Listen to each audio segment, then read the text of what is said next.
Do I start? Yep. Okay. Good morning, everyone. Thank you for joining us, and welcome to the third meeting of the World Radio Communication Conference Advisory Committee in the run-up to WRC 2019. I don't know if the microphone is not on or people are still talking, but oh, very good. Thank you. Thank you for joining us. We're delighted to have a few special guests here. Chairman Pai is with us, Commissioner O'Reilly, and thank you guys for coming, and thanks to all the members of the advisory committee for your important work. And I think the presence of the chairman and Commissioner O'Reilly is testament to how important it is that we continue to strengthen the U.S. positions as we head to the CTEL PCC2 meeting at the end of June in Orlando.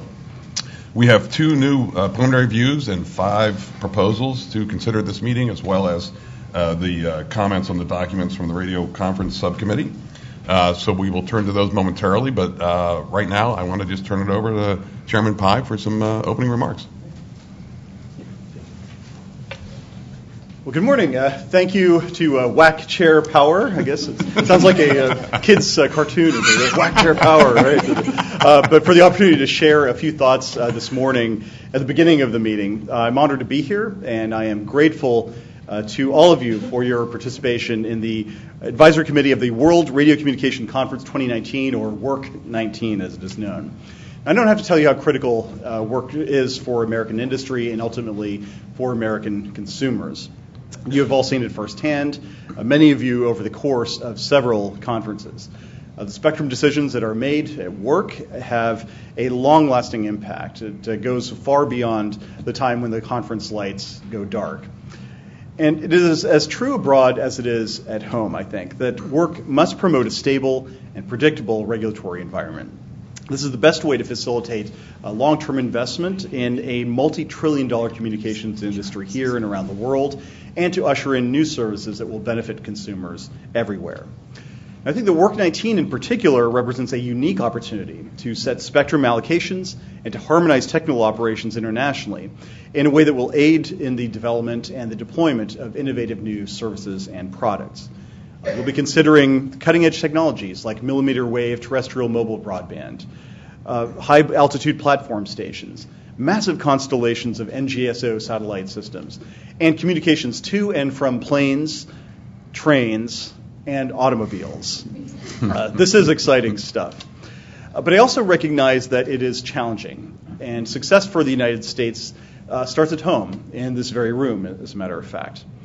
And this advisory committee is a crucial element in the preparation of America's positions at the work. Your efforts are going to ensure that the FCC represents effectively a broad spectrum of views, see what I did there, during international negotiations and during the course of domestic decision making. And so I encourage you to continue to work together to find consensus as you develop draft proposals for WRC-19. I know that reaching consensus on these issues is challenging, even here at home, but working in good faith, I'm convinced that we can find it. And find it we must, for I think it's critical more than ever that we present a clear and consistent message beyond our shores. Now, all of us here at the FCC look forward to developing strong U.S. proposals that will forge strong regional agreements at CTEL and ultimately leading to a successful outcome at WRC-19.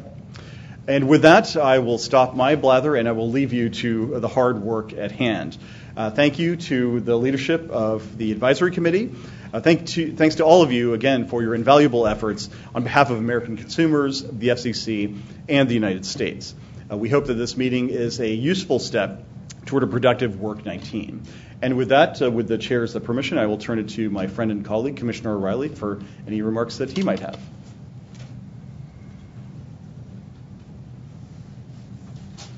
Well, thank you, Chairman Pai. Very kind way to start this day. I want to thank Chair Power, Tom Sullivan, and all the attendees for being here, and those that can't be here as well. Last time I saw many of you was at a WRC training event, or maybe at WRC itself. I promised at that time, and have made the promise since then, that I'm going to be more involved. I'm here now.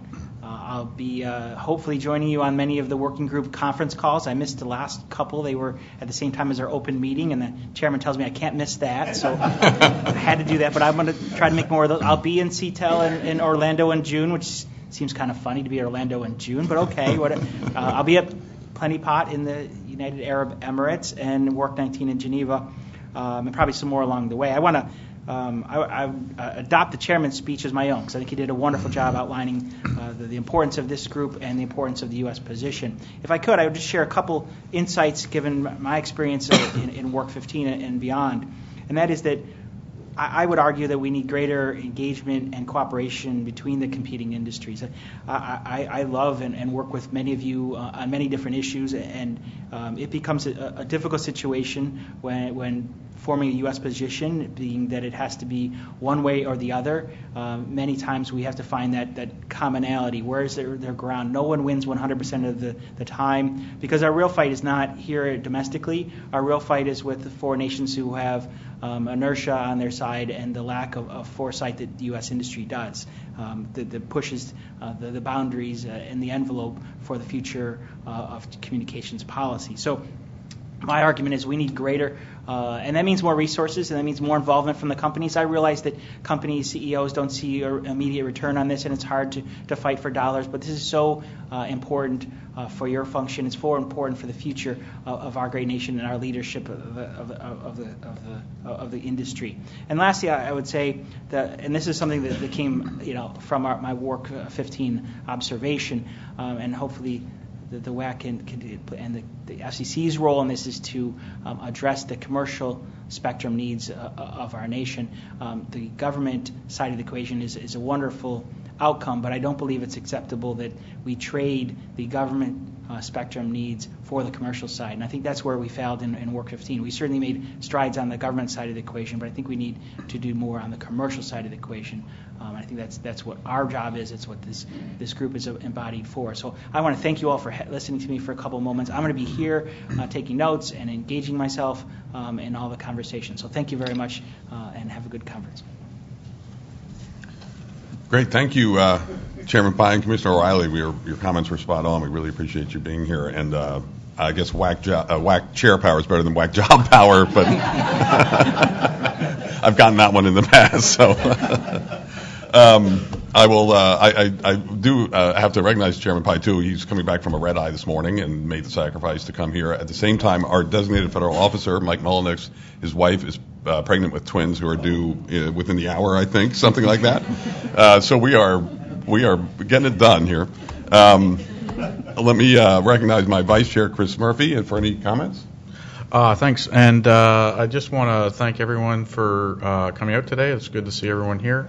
Echoing what the chairman and the commissioner said, I think as we're starting to move into a phase where the IWGs are really starting to crank out proposals and people are focusing on WRC-19, I would encourage the chairs and all the members of the committee to continue the high level of cooperation that we've seen in the groups, and to continue to work forward to forge common proposals to the extent we can. And when we can't, we'll deal with those. But thanks, everyone, for your hard work. Thanks, Chris. Just a reminder, there will be an opportunity for comment at various points during the meeting. If you do take advantage of that, please make sure you start by identifying yourself and who you represent. We will turn to the second item on the agenda, which is the approval of the agenda. Any comments on the agenda? Okay, hearing none, we will deem that approved. That is WAC document 27. And turning next to the next item, which is the minutes of the second meeting, WAC document 24. Any comments on the minutes? Very good. We will deem that approved. Chris, I've done the heavy lifting. It's now your turn. Okay, thanks. Now we turn to NTIA, our friends over in the government side. I see Charles here. Charles Page is not here today, is she? Okay. So Charles is going to provide us some updates on the IRAC radio conference subcommittee process. Charles, can you give us a report on where NTIA and government agencies are in their preparations for WRC-19, please? Sure, and good morning to everyone. So we have been working much like the WAC has been, diligently trying to get through preliminary views and start work on proposals for WRC-19. Y'all have given us a lot to work on. And to that end, we have been, I believe, very successful in working on reconciliation with the FCC to try and move those preliminary views forward. In a few cases, you have some documents before you today where we have sent over some revisions that would be our own version of the preliminary views. And in 2 cases, we have 2 proposals for your approval today. So if we can reconcile those, I think we'll be on a good road. I will, immediately following this meeting, send over what is approved out of this meeting in the way of new documents. We have 7 new documents for consideration of the WAC that have not been reviewed in the RCS yet. And I'll send that out to the agencies, and we'll get that hopefully done in time for all of those documents, if approved, to go to the June CTEL meeting. So I think we have a very good start here coming out of the gate.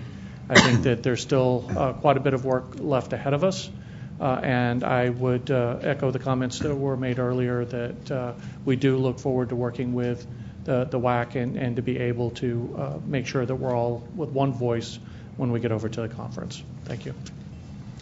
Thanks, Charles. Any comments or clarifications from any members? Okay. I note that we have a letter from NTIA, 2 letters dated March 24th, proposals on unauthorized operation of earth stations and machine-type communications.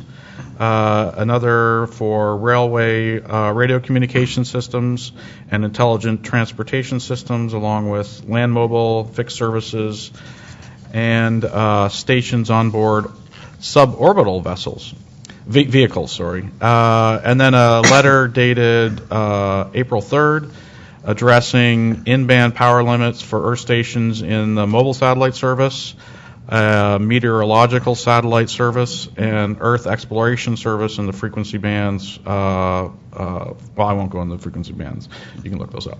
As well as possible upgrading of the secondary allocation to the meteorological satellite service in the 400 megahertz bands.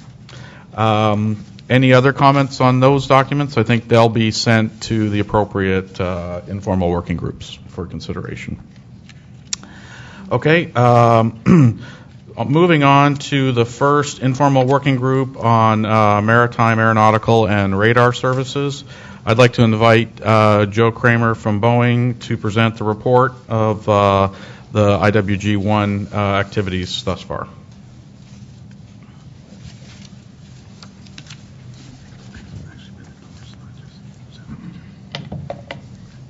Thank you, Chris. Thank you, Tom, Commissioner O'Reilly.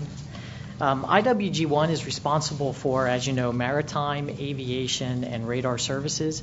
We call ourselves MARS, in case you want to know. Catherine Martin, our vice chair, and our group have been very busy since the last WAC meeting at the forefront of making and developing industry positions with respect to our issues. In furtherance of doing this, we've met 3 times since the last WAC meeting. And we have for you WAC document 35. It's a draft preliminary view consisting essentially of edits to the NTIA proposal on agenda item 9.1, issue 4. The issue pertains really to studying the current and future radio equipage for suborbital vehicles, or we call them space planes. And so in general, though, our changes to the NTIA position I consider really clarifying. We did not intend to change the intent of the NTIA view or essentially the substance, so we were pretty much in agreement of it. Generally, space planes are kind of non-controversial, at least at this point in the ITU process. So we just made a few edits to there. But fundamentally, industry supports conducting the studies, and depending upon the studies, obviously, whether or not to support an agenda item on this topic. Of course, it was mentioned in our meetings that we think a formal proposal under agenda item 10 should be developed if there is a desire to have a future agenda item. And with that introduction, I submit the document for your consideration. Okay, thanks, Joe. Any comments? Any concerns? Okay. Seeing none, that document is approved. We'll turn next to Informal Working Group 2, Terrestrial Services, and we'll have the Vice Chair of the Working Group, Tricia Paoletta, present the report of the Working Group. Thank you, Chairman Power, for that. Okay, so IWG2 is terrestrial. We have a few more documents for the WAC's consideration. And this is the document numbers are listed in the agenda, so you can follow along. But the first document is WAC 30, and it's on agenda item 1.1 on amateur services in the 50 to 54 megahertz region. And the IWG has developed a preliminary view in WAC document number 30, supporting the position that the agenda item should not affect our region, Region 2. So we present this for the WAC's consideration. Any comments on document 30? None? Then that document is approved. Okay, so turning to one of the vehicles the chairman mentioned in the planes, trains, and automobiles category, we have communications from railroads between trains and tracksides. So agenda item 1.11 considers whether we need to harmonize spectrum for that communications between trains and the trackside. The IWG2 has developed a proposal in WAC 31 that proposes that no additional regulatory action is needed and that the actual resolution should be suppressed. Earlier last year in our cycle, we had developed a preliminary view on this topic, which was approved by the WAC in October and then reviewed by NTIA and the RCS, the radio subcommittee process. IWG2 reviewed the draft preliminary view that RCS came out with and didn't have any concerns with that. So we're leaving the final reconciliation of that document with the FCC. But so we have WAC 31 for the WAC's review. Any comments on document 31? Nope. Okay, that document is approved. Okay, so turning now to automobiles, we have agenda item 112 on intelligent transportation services. Similarly, agenda item 112 considers whether spectrum needs to be harmonized for intelligent transport systems. IWG2 has developed a draft proposal in WAC number 32, which proposes that no regulatory action is needed on this topic and that the resolution 237 should be suppressed. And similarly to the last agenda item, last year IWG2 had developed a preliminary view on this topic, which was approved by the WAC and put out for public comment by the FCC. That's been reviewed by RCS, and they have sent back a preliminary view on that. IWG2 reviewed that preliminary view and had no concerns with the RCS edits. So again, we're going to leave that to reconciliation between the FCC and the RCS process. So what's before you now is WAC number 32. So any comments? Any comments on WAC 32? Hearing none, that one is approved. Okay, so now we're dealing with agenda item 9.1.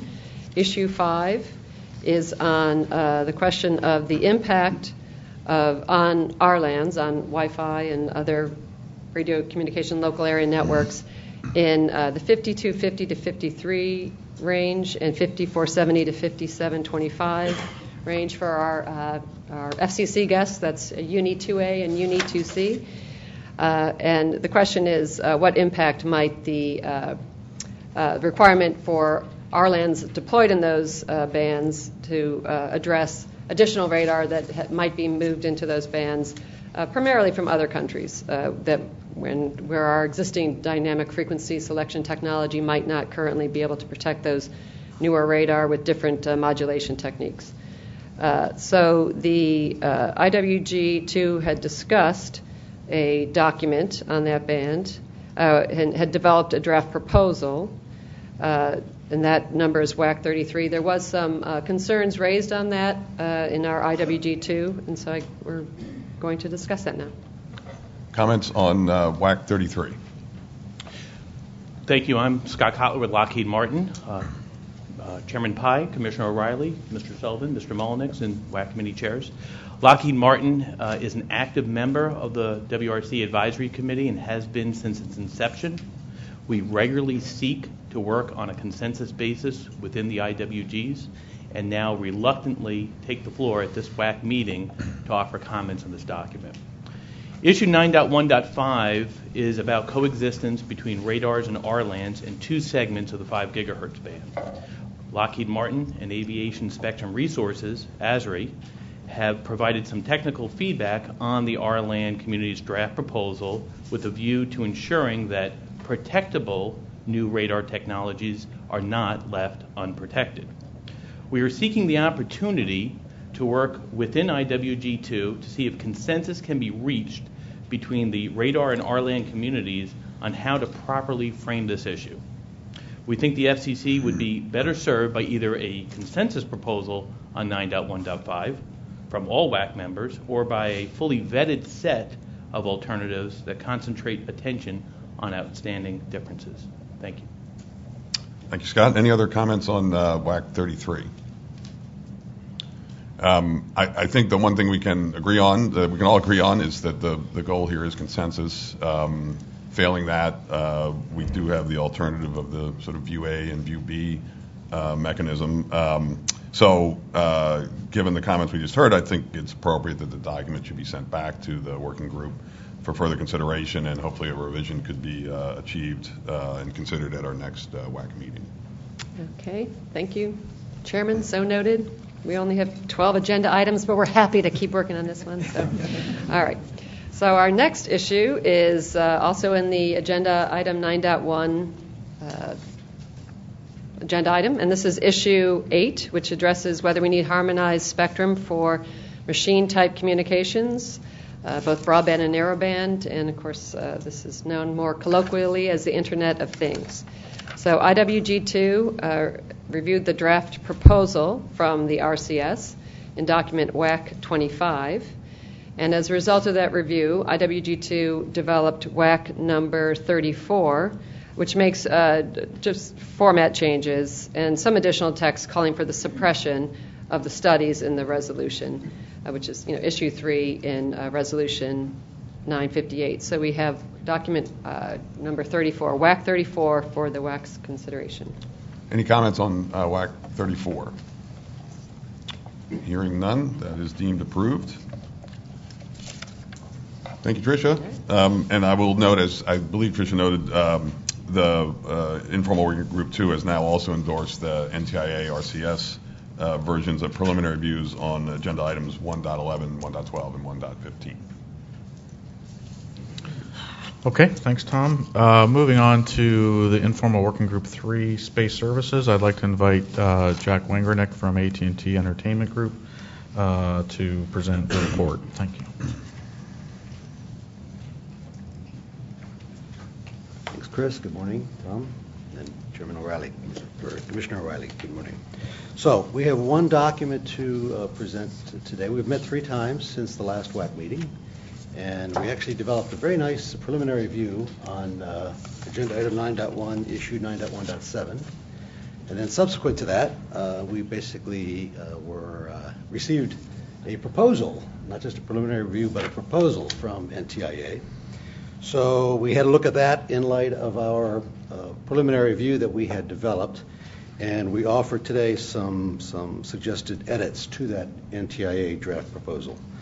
If you look at the back side of document 29, it looks like there's quite a few edits, but really the edits are twofold. First, you see a paragraph that's being proposed to be added. That came from our preliminary view. And the rest of the edits really are just formatting edits because it came to us in what appeared to be not the standard format that are used for proposals for the WRC. So this is just an attempt to force the document into what we believe is the proper WRC proposal format. These 9.1 issues are a little bit strange because there's no formal formatting for those at the ITU, but this basically pushes it into the same format as any other WRC agenda item. And so with that, I offer it for your consideration. Thanks, Jack. Any comments from the members? So that is approved. And I also note that IWG3 has now endorsed the NTIA RCS preliminary reviews on agenda item 1.2. On 1.2, correct. We're not currently in a position to support or endorse the preliminary review on 1.3. That's it. Thank you. Thank you. Next, we'll hear from the chair of Working Group 4, Regulatory Issues, and that's Jennifer Manor. Thank you, Tom, and good morning. So with my Vice Chair, Steve Baruch, we've been off to a slow start, but we're expecting that to pick up very shortly.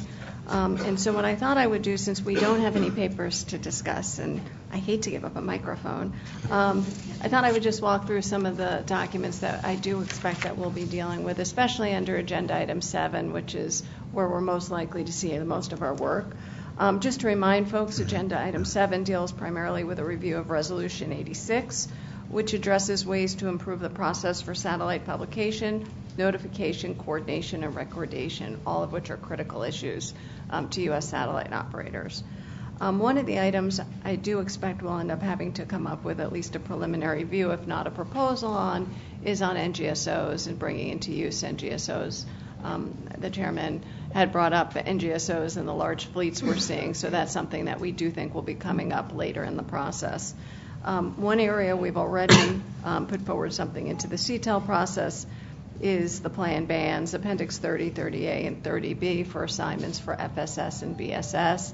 And then I'd be remiss if I didn't at least touch upon issues determining the appropriate coordination arc for FSS satellites, most likely in the KA band. That's an area that there may be something coming up, and that's very important, especially to our broadband satellite operators who operate in the KA band, as that could place additional burdens on the operators. So those are just a few things that potentially we could see going forward. So we look forward to continuing to work with our group, and possibly after this next round with Task Group 5-1 and the Working Party 4 and 5 finishing up, we'll end up with some documents to be considered. So thank you. Thanks, Jennifer. That concludes the reports from our working groups, and thanks to the chairs and vice chairs for those presentations, and to all the members for all the work so far. The next item on the agenda is just to look at some future meetings. I would first call your attention to the WRC-19 preparatory timeline. That's WAC document 4 to show you the path ahead. A lot to do. The next meeting of this advisory committee is tentatively scheduled for Monday, October 30th at 11 a.m. We obviously need to complete the remainder of the preliminary reviews and start developing positions in preparation for the next CTEL PCC2 meeting in the fall. That schedule leaves us very little time for FCC NTIA reconciliation, but that is what we're looking at in terms of the calendar. And our DFO, Mike Mullenix, has a few comments on that. Yeah, before we get to that, you have one comment. Okay.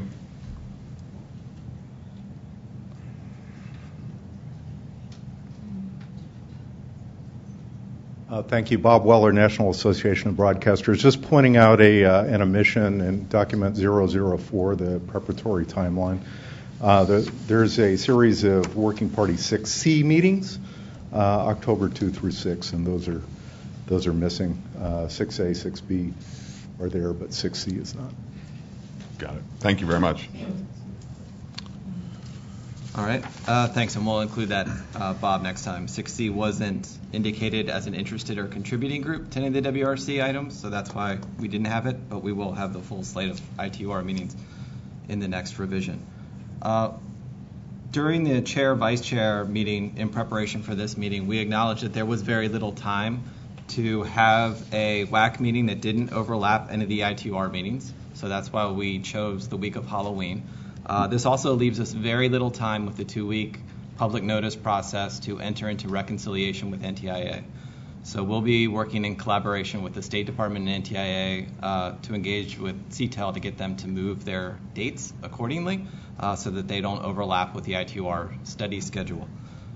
We see that many delegates end up spending a month, if not more, at Geneva at a time, and then possibly at CTEL before coming home to see their family. So we'll do the best we can to reconcile that scheduling difference. Thanks. Great, thanks. So now we're on to the agenda item 7 of the meeting, other business. Anyone have any other comments that they want to make before we close out?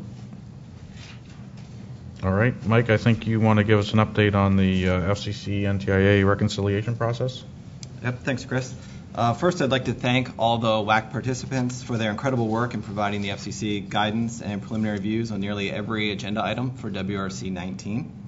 Following each WAC meeting, the WAC recommendations are sent out for additional comment via public notice. After this 2-week period, the FCC works with NTIA and the federal agencies through a process called reconciliation, where we develop consensus United States preliminary views and proposals that are then sent to our regional organization, CTEL.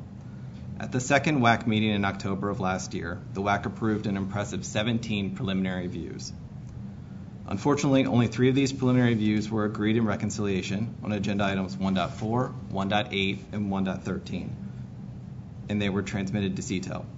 The FCC and NTIA are working diligently to reconcile all the remaining preliminary views, including taking into account all the recommendations adopted at today's meeting.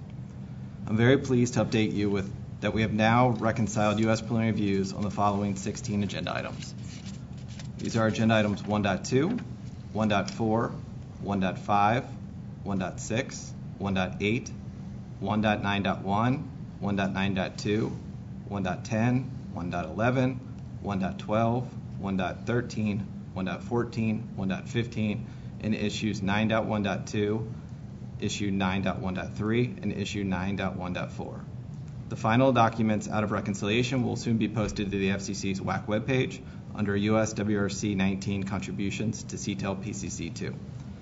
The FCC and NTIA will continue to work on the remaining views and proposals leading up to the June CTEL meeting in Orlando. Thank you. Thanks, Mike, and we look forward to, we appreciate your work on that, and look forward to seeing those documents on the website. Is there anyone else who would like to comment on the reconciliation process or any other business? Okay. Seeing none, today I get to adjourn the meeting, so I think that was a lot of work in a short period of time. So thank you for all the preparatory work to make this a smooth and seamless process. So see you next time, and we're out at 11:45. Thanks, everyone.